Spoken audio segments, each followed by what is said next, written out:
bavuga intwaza, bavuga intwaza no kuvuga abakecuru cyangwa se abasaza biciwe abana bose. Ntibavuga incike, bavuga jenoside yakorewe abatutsi. Ntibavuga intambara, ntibavuga jenoside y'abatutsi, ntibavuga itsembabwoko n'itsembatsemba, ntibavuga ngo bya bindi byabaye mu Rwanda cyangwa amahano yabaye mu Rwanda. Ntibavuga isubiranamo ry'amoko cyangwa ubwicanyi bwo mu 1994. Ntibavuga jenoside yo mu Rwanda cyangwa jenoside y'abanyarwanda. Bavuga urwibutso rwa jenoside yakorewe abatutsi. Ntibavuga irimbi ry'abazize jenoside. Ntibavuga mbere y'intambara cyangwa mbere y'indege. Bavuga mbere ya jenoside yakorewe abatutsi. Ntibavuga ko abanyarwanda basubiranyemo. Bavuga ko habayeho jenoside yakorewe abatutsi. Ntibavuga abafarije. Bavuga abana bafashwa n'ikigega gifasha imfubyi za jenoside yakorewe abatutsi. Ntibavuga jenoside iba yikubise cyangwa yituraho. Jenoside yarateguwe, irageragezwa, ishyirwa mu bikorwa. Ntibavuga ko hari ibyagwiriye igihugu. Bavuga jenoside yakorewe abatutsi. Ntibavuga itsembabatutsi cyangwa itsembabwoko. Bavuga jenoside yakorewe abatutsi. Ntibavuga ubwicanyi, amabi, amahano, serwakira n'ibindi. Bavuga jenoside yakorewe abatutsi. Ntibavuga ko hapfuye abagera ku 800,000. Bavuga ko hapfuye abarenga miliyoni. Ntibavuga gutaburura. Bavuga gushakisha imibiri y'abazize jenoside yakorewe abatutsi. Ntibavuga ingengasi.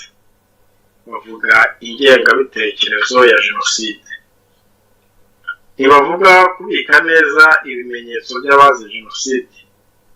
Bavuga kubungabunga ibimenyetso by'abazize jenoside. Ntibavuga guhamba abazize jenoside. Bavuga gushyingura mu cyubahiro abazize jenoside yakorewe abatutsi. Dukomeze rero twibukiranye. Ndakeka abenshi turi hano muri space turi kwiga, turi guhugurana ku mvugo zikoreshwa cyane cyane muri iki gihe cyo kwibuka ku nshuro ya 30 jenoside yakorewe abatutsi, yaba aho duteraniye umuhango wo kwibuka cyangwa se n'ahandi hatandukanye, ndetse no mu bindi bihe bitandukanye, kugira ngo tudatiza umurindi abapfobya jenoside dukoresha imvugo zipfobya, twaba tubigambiriye cyangwa tutabigambiriye. Murakoze cyane. Okay, ndagushimiye cyane. Ntekereza ko buri wese agenda birebe abishyire mu mutwe, hanyuma ube umwe mu batagomba gukoresha amagambo agoreka cyangwa apfobya. Mbere yuko tugana ku musozo, mfite Ben Kayiranga nubwo tuzagira umwanya wa space bwite yihariye n'urubyiruko rw'Abafaransa bagera kuri 18 n'abandi babyeyi yurije indege kuri inshuro ya 30 yo kwibuka ku nshuro ya 30 jenoside yakorewe abatutsi. Reka musabe azamuke aduhe headline, hanyuma noneho tuzitabira space tuzamukorera mu bice bizakurikira, atubwire y'uru rugendo yakoranye n'aba bana. Ben Kayiranga niyo gukundira wazamuka. Ku batazi, Ben Kayiranga ni umuhanzi umaze igihe kirekire muri uyu mwuga, akaba n'umubyeyi, atuye muri France, nawe n'umwe muri itwe.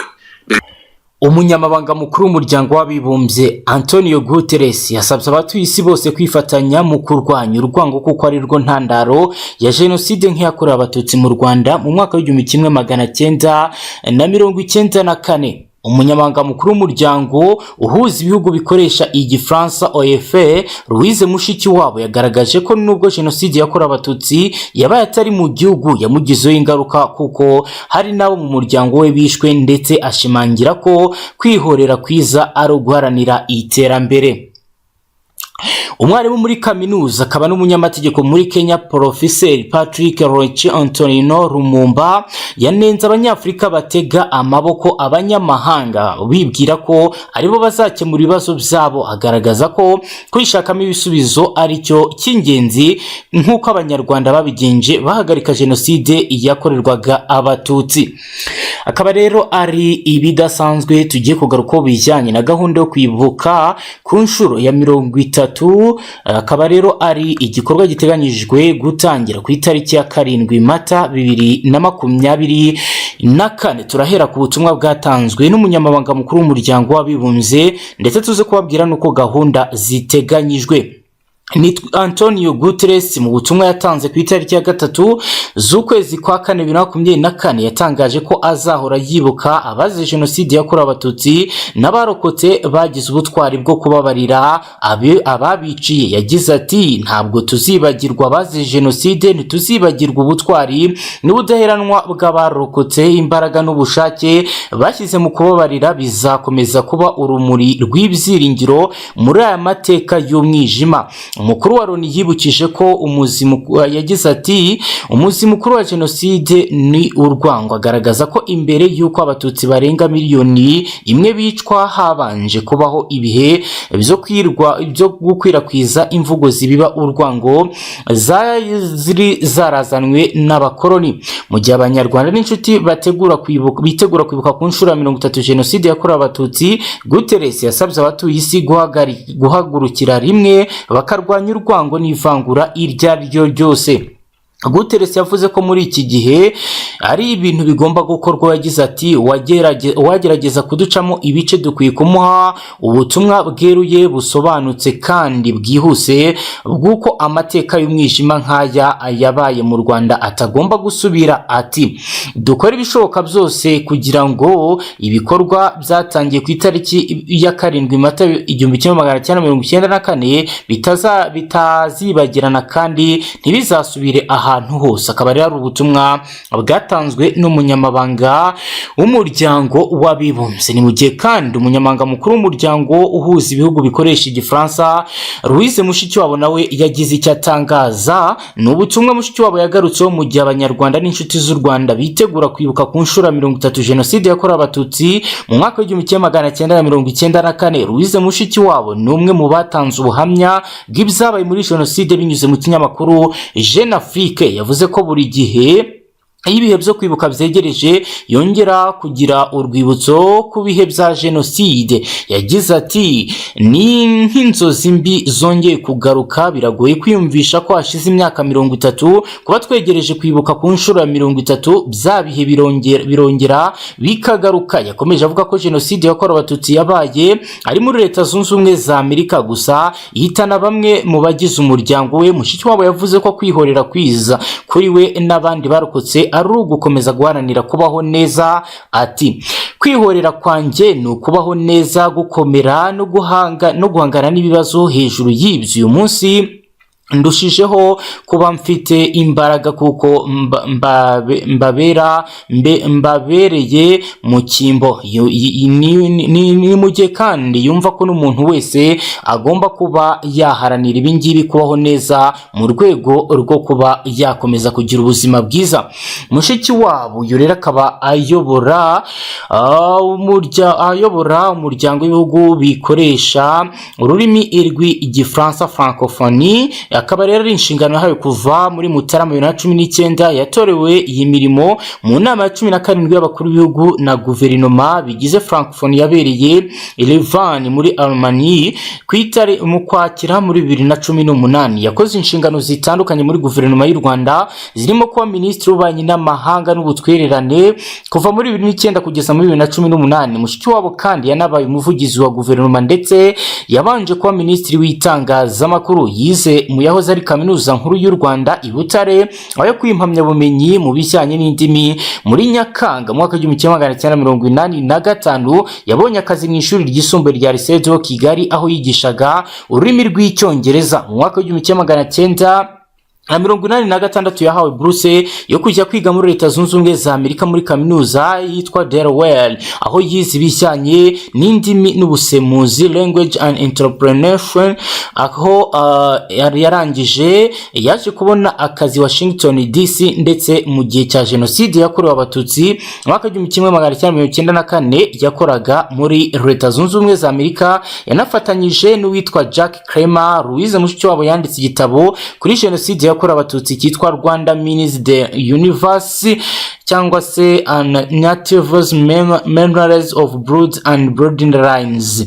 Ni igitabo rero kizwi cyane ku ruhando mpuzamahanga, kirimo ubuhamya bukomeye bugaragaza amateka y'u Rwanda, itegurwa rya Jenoside yakorewe Abatutsi n'ishyirwa mu bikorwa ryayo. Akaba rero ari ubutumwa yatanze. Ni mu gihe kandi umugabo ukomeye ukunda kuvuga amagambo y'ubwenge, uyu ni Professor Patrick Lumumba, nawe yanenze abanyafurika bagitega amaboko abanyamahanga bibwira ko aribo bazakemura ibibazo byabo, agaragaza ko kwishakamo igisubizo ari cyo cy'ingenzi nk'uko abanyarwanda babigenje bahagarika Jenoside yakorerwaga Abatutsi. Yabitangaje ku munsi wo kuwa kane ku itariki ya 4 Mata 2024 ubwo abanyarwanda n'inshuti zabo batuye muri Kenya bibukaga ku nshuro 30 Jenoside yakorewe Abatutsi mu mwaka w'1994. Professor Lumumba yavuze ko biteye isoni n'agahinda ku uburyo imyaka 30 ishize isi yose yaracecetse ubwo mu Rwanda Jenoside yakorerwa Abatutsi mu mwaka w'1994. Yavuze ko icyo gihe u Rwanda rwari rufite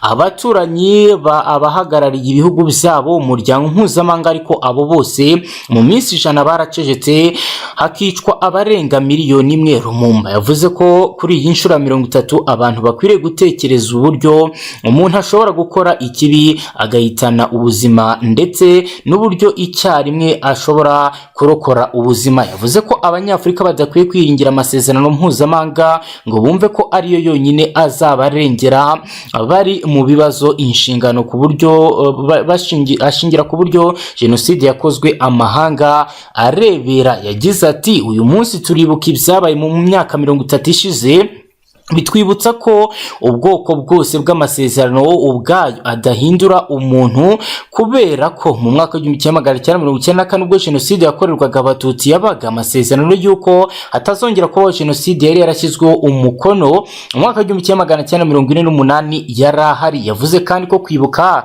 bikwiye kwibutsa abantu ko buri gihe gutekereza ko abaturutse ahandi bakubera maso bitagira umumaro, ahubwo ko ibyo bikwiye gukorwa n'abantu ubwabo.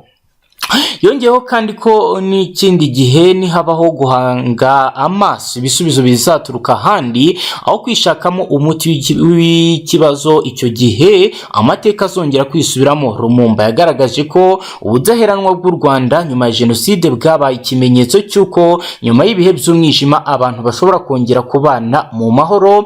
Yasabye ko abantu barushaho kunga ubumwe no gukundana, kuko hari abahora biteguye guhembera ikibi, aho yatanze urugero ku ntambara zinyuranye ziri kubera hose ku isi. Ambasaderi w'u Rwanda muri Kenya Martin Ngoga yavuze ko Jenoside atari ikintu kiba gitunguranye, ko ahubwo itegurwa habirubwa urwango rugakura rukabyara ikibi, ndetse nyuma hagakurikiraho abayipfobya mu bice bitandukanye by'isi. Yavuze ko uwo ari umukoro wa buri wese mu kurwanya abo bahembera imvugo z'urwango. Ambasaderi Ngoga yavuze ko intambwe 3 zo gukumira Jenoside no kongera kwiyunga ari uburezi, kwibuka ndetse n'ubutabera. Ku burezi yasobanuye ko abakiri bato bakwiye kumva no gusobanukirwa amateka ya Jenoside bityo bakabasha kuyirinda, ariko nanone ko inshingano zo kubigisha kwigisha zifitwe n'abatanga uburezi mu mashuri. Yagize ati uburezi ni ikintu cy'ingenzi cyane mu kugaragaza ibibi by'urwango ndetse n'ikandamiza. Iyo twigisha abakiri bato ibyabaye mu mateka tuba tububakamo gufata inshingano zo kubaka umuryango mugari udaheza kandi ubabarira. Yagize ati ndashaka kwibutsa abarimu n'abarezi abari hano by'umwihariko abigisha amasomo mbonezamubano n'aya mateka kwereka abanyeshuri impamvu muzi yateye jenoside yakorewe abatutsi. Bagomba kandi no kubafasha gusobanukirwa neza ibyabaye. Ni iby'agaciro cyane kuba n'izindi jenoside zemewe ku rwego mpuzamahanga azigishwa hose ku isi. Ibyo bituma abakiri bato babona ubumenyi buhagije bwo gusobanukirwa ibyabaye hagamijwe kwirinda ibindi nkabyo byakongera kuba. Jenoside yakorewe abatutsi yakozwe mu gihe cy'iminsi 100 ihitana ubuzima bw'abasaga miliyoni barimo abana bakuru, abageze mu zabukuru ndetse n'abandi batandukanye. Bakaba rero ari ibintu tugomba kwamagana twivuye inyuma. Akaba rero ari iby'ingenzi buri wese agomba kuzirikana ko ari inshingano ze kuba yakamagana ibisa n'ibingibi aho byaba biri hose. Ni mu gihe kandi Minisiteri y'Ubumwe bw'Abanyarwanda n'inshingano mboneragihugu minubumwe yatangaje inyoborabikorwa n'ingengabihe mu gihe u Rwanda n'isi yose bazabibuka ku nshuro 30 jenoside yakorewe abatutsi mu mwaka w'1994 igahitana inzirakarengane zirenga miliyoni 1. Inyandiko ya minubumwe ivuga ko insanganyamatsiko y'uyu mwaka igira iti kwibuka twiyubaka. Tariki ya 7 Mata 2024 hazatangira icyumweru cy'icyunamo ku rwego rw'igihugu. Iki cyumweru kizatangirizwa ku rwibutso rwa jenoside rwa Kigali. Umuhango wo kwibuka uzakomereza muri BK Arena ari naho hazabera umugoroba wo kwibuka. Mu rwego rw'akarere aho icyumweru cy'icyunamo kizatangirizwa ku rwibutso rw'akarere cyangwa ku rundi rwibutso ruzagenwa n'akarere. Mu midugudu yose igize igihugu hazaba igikorwa cyo kwibuka kizarangwa no gutanga ibiganiro no gukurikira ubutumwa bw'umunsi. Minubumwe ivuga ko kuri uwo munsi ibikorwa byose n'indi mirimo byemewe gukomeza nyuma y'igikorwa cyo kwibuka. Ibi bikorwa nk'iby'ubutabazi, farumasi ziri ku izamu, ibitaro n'amavuriro bizakomeza guha serivisi ababigana. Hoteli zizakomeza guha serivisi abazicumbitsemo. Ni mu gihe ikomeza ivuga ko kuva ku itariki ya 7 kugera ku itariki ya 13 Mata 2024 ari igihe cy'icyumweru cy'icyunamo. Muri icyo gihe inzibutso za jenoside zashyizwe mu murage w'isi arizo Bisesero, Gisozi, Murambi, Nyamata. Buri mugoroba mu minsi 7 hazacanwa urumuri hifashishijwe amatara amurika yerekeje mu kirere ku buryo bubonerwa kure. Mu cyumweru cy'icyunamo ibendera ry'igihugu rizururutswa rigezwe hagati. Muri icyo cyumweru kandi hateganyijwe ibikorwa byo kwibuka ahantu hatandukanye mu gihugu ku matariki yemeranyijwe n'inzego zitegura kwibuka. Hazaba kandi ibiganiro bigenewe abahagarariye ibihugu byabo n'imiryango mpuzamahanga mu Rwanda, ibihuza urubyiruko n'ibindi byiciro. Ibikorwa by'ubucuruzi, siporo z'abantu ku giti cyabo, imyitozo y'amakipe, indi mirimo itunze abantu n'ibyara inyungu bizakomeza gukorwa mu cyumweru cy'icyunamo. Minubumwe ivuga ko mu gihe cy'icyumweru cy'icyunamo ku rwego rw'umudugudu uretse ikiganiro kizatangwa ku itariki ya 7 Mata 2024 nta bindi biganiro biteganyijwe. Ku itariki ya 11 Mata 2024 mu mujyi wa Kigali hateganyijwe urugendo rwo kwibuka mu karere ka Kicukiro ruzatangira kuri IPRC Kigali. Ni umugoroba wo kwibuka uzabera Nyanza ya Kicukiro. Inyandiko ya minubumwe ivuga ko ku itariki ya 13 Mata 2024 hazasozwa icyumweru cy'icyunamo ku rwego rw'igihugu. Icyumweru cy'icyunamo kizasorezwa ku rwibutso rwa jenoside rwa Rebero ahazabera igikorwa cyo kunamira abanyapolitike bishwe baziruzwa kurwanya umugambi wa jenoside. Ku Rebero hazabera n'igikorwa cyo gushyira ku rwibutso rwa Rebero amazina y'abandi banyapolitike 9 bazize kurwanya jenoside. Minubumwe ivuga ko icyo gikorwa cyo kwibuka kitagomba kurenza amasaha 4 hagakorwa ibikorwa birimo kumenyesha gahunda, umunota wo kwibuka, isengesho ry'umuntu umwe uhagarariye amadini ababyifuza ijambo ry'ikaze, ikiganiro kijyanye no kwibuka jenoside yakorewe abatutsi, indirimbo yo kwibuka cyangwa umuvugo w'ubuhamya kuri jenoside yakorewe abatutsi, indirimbo yo kwibuka cyangwa umuvugo, ubutumwa bw'uhagarariye abashyinguye iyo igikorwa cyo kwibuka cyahujwe no gushyingura imibiri, ubutumwa bw'umuryango ibuka, indirimbo yo kwibuka cyangwa umuvugo ndetse n'ubutumwa bw'umushyitsi mukuru.